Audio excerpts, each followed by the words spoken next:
India versus Bangladesh మధ్య జరుగుతున్న మొదటి టెస్టులో టీమిండియా ఆటగాళ్లు బ్యాటింగ్లోనూ, బౌలింగ్లోనూ చాలా అద్భుతంగా రాణిస్తున్నారు. అయితే సెకండ్ ఇన్నింగ్స్లో రిషబ్ పంత్ చాలా అద్భుతమైన సెంచరీతో టీమిండియాకు భారీ స్కోర్ అందించడంలో కీలక పాత్ర పోషించాడని చెప్పాలి. అలాగే శుభ్మన్ గిల్ కూడా చాలా అద్భుతమైన సెంచరీతో రాణించాడు. 119 పరుగులు చేసి నాటౌట్గా నిలిచాడు శుభ్మన్ గిల్. అయితే అనంతరం రిషబ్ పంత్ బ్యాటింగ్పై బంగ్లాదేశ్ కెప్టెన్ కీలక వ్యాఖ్యలు చేశాడు. ఇలాంటి ఆటగాడు మా జట్టులో ఉంటే బాగుండు అని అనంతరం పేర్కొన్నాడు.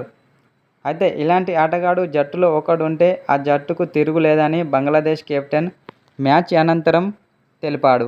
అనంతరం రిషబ్ పంత్ బ్యాటింగ్పై ప్రశంసల వర్షం కురిపించాడు. బ్యాటింగ్లోనే కాకుండా వికెట్ కీపింగ్లోనూ చాలా అద్భుతంగా రాణిస్తున్నాడని బంగ్లాదేశ్ కెప్టెన్ అన్నాడు. అనంతరం శుభ్మన్ గిల్పై కూడా ప్రశంసల వర్షం కురిపించాడు బంగ్లాదేశ్ కెప్టెన్. చాలా అద్భుతమైన ఇన్నింగ్స్ ఆడాడంటూ అతనిపై ప్రశంసల వర్షం కురిపిస్తున్నారు కొందరు మాజీ క్రికెటర్లు కూడా.